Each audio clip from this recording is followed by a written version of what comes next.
utility, making that bass sound mono. I have a compressor, which is side chaining to the kick.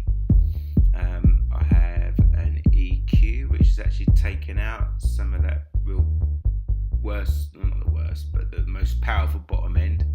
And I have a max bass, which I'm now clicking on in that little window you can see.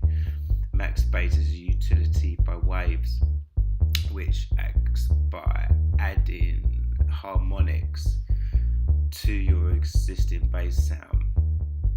That yellow hump there, that slider controls them frequencies. The max bass is really useful for thickening your sound, your bass sound. Here it's turned off, the plugin. This is the slider that adds the kind of new harmonically generated bass to the sound.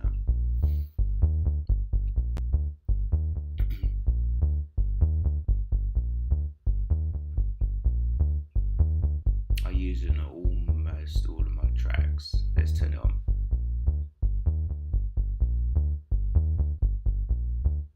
You should have heard the sound change there. There we go, it's on. Becomes much more thick bass sound. That's the original bass sound.